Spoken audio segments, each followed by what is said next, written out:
Ikus ezagun nola sortu azpitaldeak mintzagelan. Imaginatu ohiko talde bat, aurrez aurrekoa, eta orduan talde lan bat bideratu nahi dut. Orduan esango diet bikoteka jartzeko, bikoteka prestatuko dute elkarrizketa bat, eta gero elkarrizketa hori antzeztuko dute den aurrean. Ba hori egin ahal izateko modua ikusiko dugu.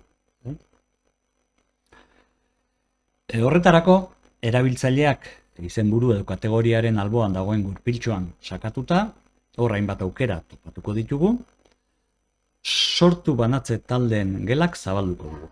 Eta hemen hainbat erabaki sortu edo erabaki hartu beharko ditugu alde batetik. Zenbat gela sortu nahi ditugun, 3 kide gaudenez oraintxe 2 aski, eta ze iraupena eman nahi da minututan. Horrela, hemen zehazten badu denbora, automatikoki denbora hori pasatzen denean, taldeak edo hobesateko gelak bota egingo ditu erabiltzaileak eta berriro itzularaziko ditu mintzagela edo gela nagusira. Abiso bat emango dira, izu, ja bukatu da denbora, osak, benga, bueltatu atzera, eta ez dugu guk ezer egin beharko, beraiek automatikoki itzuliko dira gela nagusira. Orduan, denbora gutxi jarriko diot, ikusteko zen mezu eta emango ditun. 2 gela eta 2 minutuko iraupena. Orduan, orain, ikasle bakoitza eramango dut batera, eta nik kokatuko naiz, hemen. Orduan, orain, sortu egingo ditut gelak.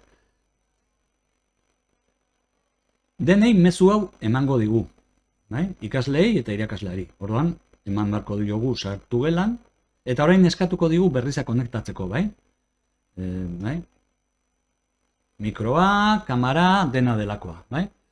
Orduan, hori da apur bat nekagarria dena. Azpitaldean sartu edo azpitaldetik ateratzen garen bakoitzean, eman beharko diogu berriro ere, konfiguratu beharko dugu berriro ere, audioa, bideoa edo dena delakoa. Hemen goien ikusten duzue, abiso bat ematen digula, banatze taldeko gelari geratzen zaion denbora, eta kasu honetan minutu bat geratzen zaitu oraindik. Orduan, horrek abisatuko dit, ikusten duzue, minutu hori pasatzen denean, atzera botako gaitu berrize gela nagusira. Oraintxe, hortxe gabiltza. Beste gauza bat, ni gidaria naizenez, 2 leio ditu zabalik, eta orduan, hauxe da, bat, azpitaldearena, baina beste honetan daukagu gela nagusiarena. Bueltatuko naiz azpitaldera, 17 segundu geratzen dira, eta orduan, ea zer gertatzen den, 13, 12, 11, 10, 9, denbora agortu da. Eta, ikusten duzue, orain bueltatu ditu automatikoki gela nagusira.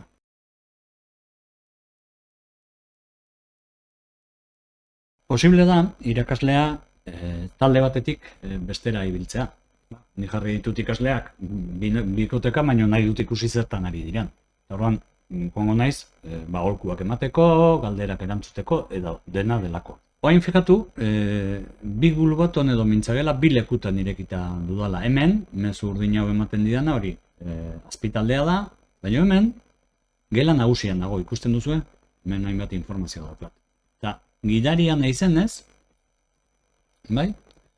aukera daukat, hemendik, gogoratu, hau azpitaldea da, mezu urdina ematen du, beraz, hori azpitaldea da, baina, hemen gidaria nahi zenez, badut gela nagusiaren horria zabalik ere.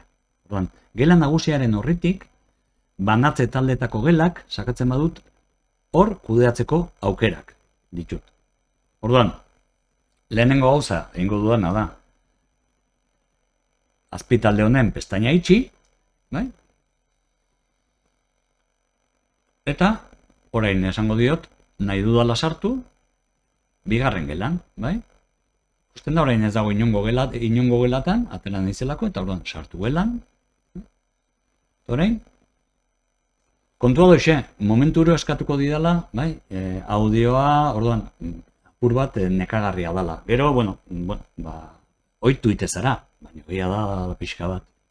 Orduan, orain, 2. gelan dago. Nahi dudala itzuri lehenengo gelara, itzaliko dut hau. gela nagusiaren horrian, banatze taldetako gelak aukeran, bai? Hortxe. Orain, esango diot, nahi dudala sartu, lehenengo gelan. Bai, berriro eskatuko dit, mikrofonoa baimendu, hori hartzun probara konektatzen. Ados? Eta beste aukera oso interesgarri bat daukat hor. Bai? Esan bezala, banatze taldetako gelak kudeatzeko aukera hontan. Bai? Hemen sakatzen badut, amaitu banatze taldetako gela guztiak, hor sakatzen badut, automatikoki, azpitalde guztiak desagertzen dira, eta denak bueltatzen gara, momentu hortan bertan, denak bueltatzen gara talde nagusira. Kontuan hartu, orain ikusi duguna dela irakaslearen begibistatik. Ikasleek ez dute gela nagusirik ikusten, beraiek bakarrik bere azpigelaren horria ikusiko dute, edo gela ikusiko dute. Gidariak bakarrik ikusiko dugu gela nagusia eta azpitaldearena. Ados? Orduan orain denak egongo ginake berriro gure gela nagusien, gela ohiko gela, nolabait esateko. Apur bat lioso ematen du, baina probak eginda erraxa dela ohartuko zarete. Animo!